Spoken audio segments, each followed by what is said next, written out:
Hey guys, welcome back to my channel, Knowledge Central, where we have talked about a lot of things regarding self-improvement, self-help in terms of career, my experience, and a little bit of from my school internships and how to get jobs and different aspects. Of course, feel free to just scroll through the playlists and other videos, of course, if you want to, dive right in.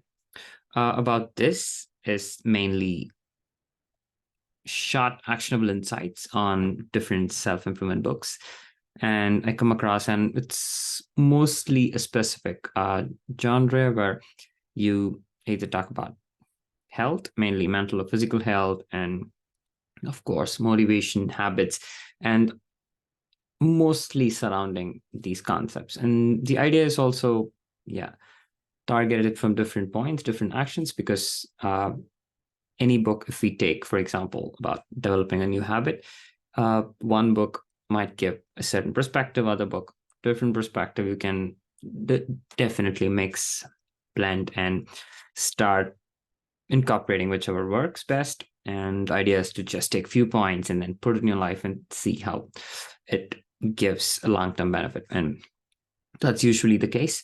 So yeah, in this video, I will talk about a book called Outlive by Peter Attia. He's a doctor, and basically he talks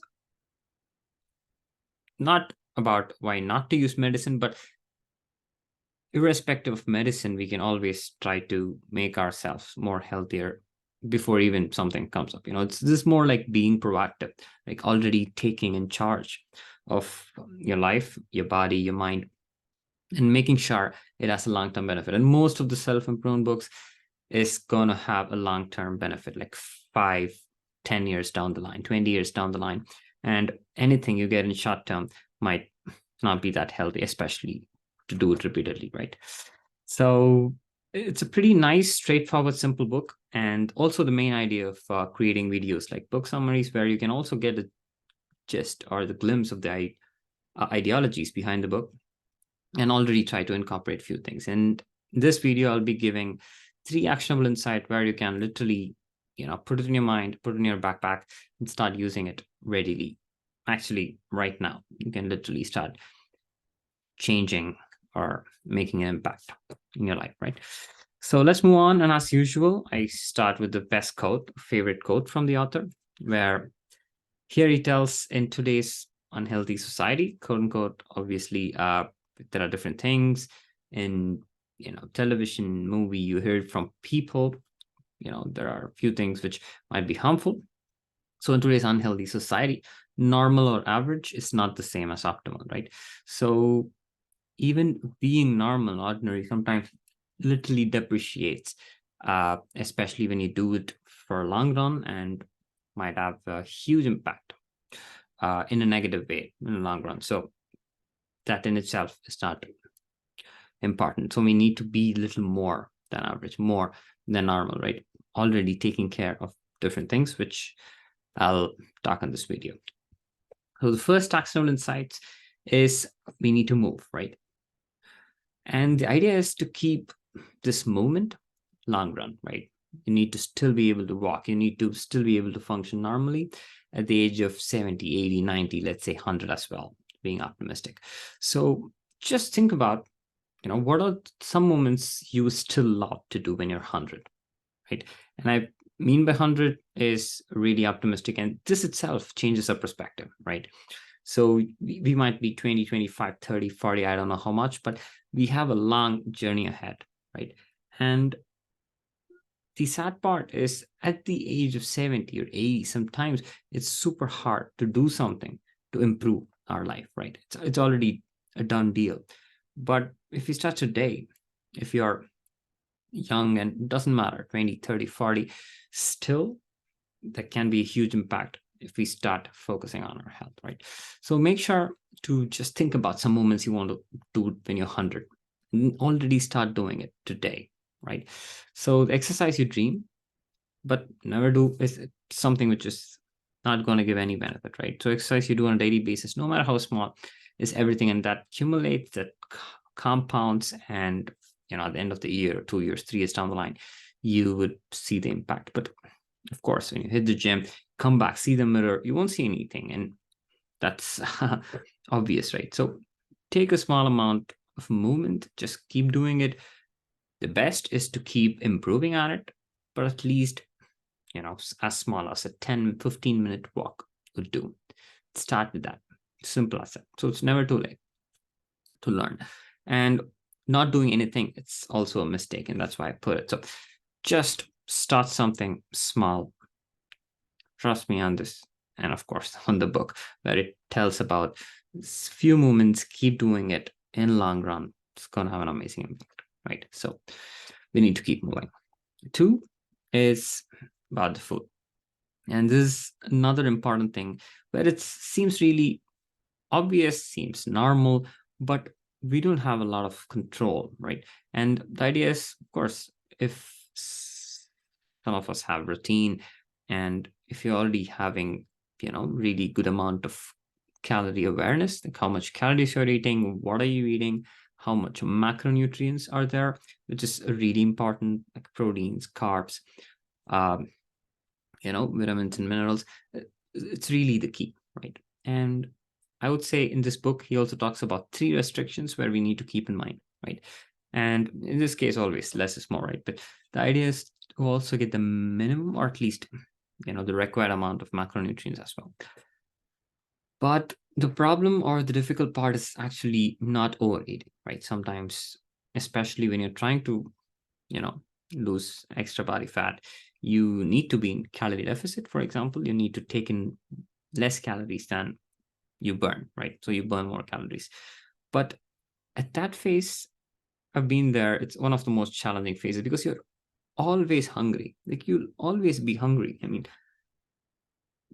I can just say that it's going to be challenging, but then once you're used to that practice, habit, and when you involve in the process of trying to be that person and change your identity, it's gonna become easier. But you need to give it a shot, few weeks, few months down the line. So he talks about 3 restrictions, and to go a little bit in detail, it's about calorie restriction. So make sure, based on your body weight, your height, BMI, I don't know, but you need to have certain minimum calories, right?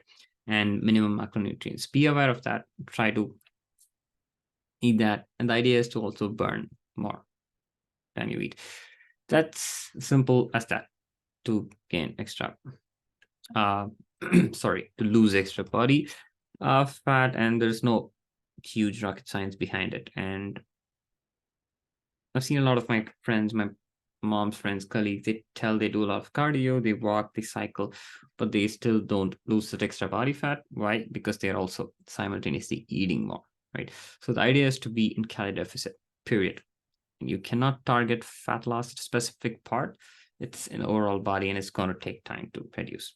Simple as that. Probably in another video, we can go a little bit into calorie deficit and how to, focus on different aspects. And I'm also not would say not practice it for months, but at least have a few idea, and I have some goals, and I'm working towards it for 8, 9, 10 months right now. So it does really impact. So probably I'll make another video on it. The second restriction is really important, is a diet, right? And you need to cut specific food, like, saying no to certain things, having that boundary, having that line. It's really the key. I'm not, again, classifying food as junk food, or I'm saying that this, that, etc. But right? Fried stuff, you cannot keep eating 2-3 meals every day, right? That's obvious. So make sure you have very high threshold. Okay, maybe once a week, twice a week, I don't know, but the idea is to have this discipline, right? To not not only overeat, but at the same time regularly eat something which is not good. It's going to compound in a negative way, and that's huge. Third is eating at the proper time. So apart from your calorie restriction and what you're going to intake, it's also really important to see the time. And there's a huge science behind it. The huge science behind when your hormones are secreted, what time you go to bed, you need to have food few hours before. So it's a huge thing. And I'm not able to, cover this in this short video. Of course, I don't want to also extend it. The idea is to also make sure to eat at the right time. And It's really important for the job you do, for specific roles, for your other commitments. It differs. So I'm not just going to say, okay, this is the best time, this is the worst time. The idea is for your goal, for what you want to achieve, with your own body and mind, you need to have food in the right time. And that's really the key, right? Certain things obvious is you cannot eat a heavy meal just before you sleep, right? Half an hour before you sleep. So that's a strict no, right? That's obvious. But there are also a few things which depends on what's your goal, what's your motive, and whether you're bulking up or whether you are trying to get some muscle mass. Totally varies. So try to watch out. But these are the three restrictions which he also elaborates in the book. So feel free to read the whole book of Outlive by Peter Attia to get a little more insights as well, right? And yeah, I'll have this one more final action point. It's about the sleep.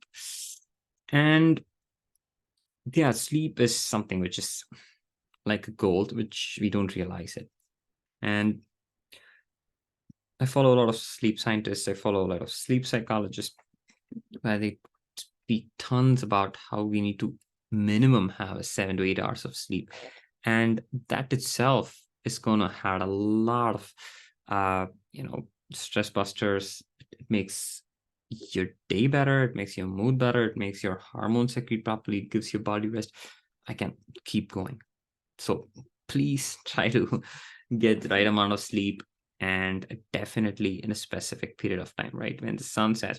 So the idea is to sleep when it's dark and try to get a prolonged, comfortable, solid sleep. It's going to have amazing benefits throughout your day and throughout your life. So the idea is make sure you have a proper environment, eat proper food at the right time also to have a proper sleep. And you can literally try to change the environment in the room, no bright lights, especially high wavelength lights are recommended, and high frequency lights are not recommended. For example, blue lights, definitely a no, but maybe a very dull red light might induce some sleep and might mellow your brain waves. And again, it's nice science and psychology behind it. And a few things are so obvious, right? No screen. And the idea is, again, bright light entering your face, and then you think about that, and then it might affect your sleep. So the idea is focus on the sleep, try to get the sleep at the right time and the more comfortable state. And the idea is also probably to track how you're sleeping, how much deep sleep are you getting, and about your REM cycle, rapid eye movement cycle. So that's also a nice thing to be aware of, to study about. A lot of smartwatches do it, and the sleep trackers, etc., etc. So the idea is track, be aware, try to get the sleep. And but just doing these three, your health, physical activity, sleep, you're already having a huge benefit and kind of a protection, let's say insurance on your life, especially when you get old. So these are like the must, like a bottom line, and without which I'm not going to be a little pessimistic here, but there's a huge, heavy percentage increase of mortality, which can be reduced a huge amount just by moving, watching your diet, getting proper sleep and rest. And that's it. If this is too much to do, and then I feel then we need to definitely take a step back and think, what are the priorities we have apart from these three? And I don't think I can think about any other priority apart from your mental and physical health, period. And maybe your work should definitely come later. And I always get reminded of this amazing quote from John, where he tells we need to make sure, or we need to learn how to work harder on ourselves compared to how hard we work on the job. So we need to make sure we work hard on ourselves than we do on our job. That's it. I'm telling this to a lot of friends, colleagues, but this is something which is my personal motto as well. I need to make sure I work harder on myself than anything else, and that's a simple priority. I think, yeah, I'll probably wrap it up with that thought. And yeah, I hope everyone has an amazing, healthy day ahead. And yeah, I'll definitely catch you guys up with another video. Until then, it's goodbye, and feel free to like, subscribe, and comment if you guys will have some thoughts and want to know more or have similar videos in the future. So yeah, I wish everyone all the best. Bye-bye.